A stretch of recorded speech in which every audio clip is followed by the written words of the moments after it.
Roussetéo, voilà. Et Pierre-Jean Pouget. 19. 19 aussi. Je dirais généreux, gentil et drôle, parfois. Ouais, pour moi, je dirais débrouillard, malin et courageux. Alors, c'est moi qui ai trouvé au départ par deux youtubeurs français, Cyril et Amixem, qui ont partagé leur aventure sur les réseaux sociaux et de là j'ai accroché, mais jamais je m'étais dit que j'allais faire l'expérience en soi. Et puis quand on en a discuté dans notre école d'ingénieur, on a tous les deux accroché et puis on a trouvé que c'était un très beau projet et puis qu'on allait apprendre pas mal de choses.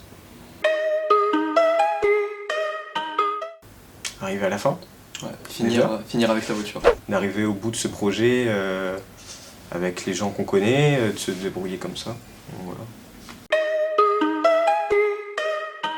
Alors, nos rôles, c'est un peu les mêmes parce qu'en soi, on va se les partager. Il n'y aura pas un pilote, un copilote comme le rallye. On va devoir alterner quoi. Voilà, on va alterner là-dessus. Voilà, c'est juste de la cohésion d'équipe. Donc là-dessus, voilà.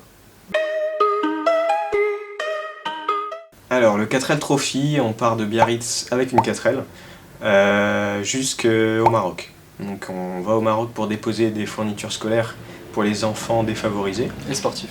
Voilà, et du matériel sportif. En plus de ça, il y a des denrées alimentaires pour le Resto du Cœur. Et le paiement de l'inscription génère aussi des dons pour fabriquer des écoles là-bas. Une aventure humaine déjà. Ouais, le partage avec nos d'autres. Et puis c'est une expérience, Ouais. c'est un défi. Ça va faire une fois dans sa vie, je pense. Ouais. T'as des idées un petit peu pour l'instant ou... De la moumoute. C'est un petit sapin et on est bon. Moi, ce que j'ai pensé, c'est déjà on va mettre des sièges confortables. Parce que les sièges de 4L, c'est très loin d'être confortable. Déjà, il n'y a pas d'appui-tête, donc là, rien que ça, déjà, c'est invivable, sur 8000 km quand même. Donc non, on aura des sièges, je pense, de 406, quelque chose comme ça. Le volant, on va essayer de trouver un volant un peu mieux que l'origine, parce que ça va être compliqué. Ce qui est, par exemple, le tableau de bord, on va essayer d'avoir toujours un œil sur l'état de notre moteur, sa température, ses tours minutes, l'ampérage de la batterie. Après, au niveau de l'arrière, on va faire des caisses pour nos pièces de rechange, si jamais ça se passe pas bien, je l'espère que ça arrivera pas. On a besoin de nos 2 roues de secours aussi. Oui, un extincteur. Un extincteur, on a besoin de Kit de survie. notre kit de survie, des médicaments. Ouais. Après, les fournitures scolaires, on va mettre dans des caisses pour essayer d'optimiser. Nous, on a la chance d'avoir une camionnette, donc on a plus de place que les autres. Après, ce qu'on sait pas encore, c'est est-ce qu'on va s'aménager un endroit pour dormir ou pas. On verra en fonction de comment on fait. Alors, les étapes, je les connais pas par cœur, mais je sais qu'on part de Biarritz, on descend l'Espagne, on prend le détroit de Gibraltar et puis on descend au Maroc et on revient à Marrakech. Jusqu'à Bayajoul. Boulajoul. Bayajoul.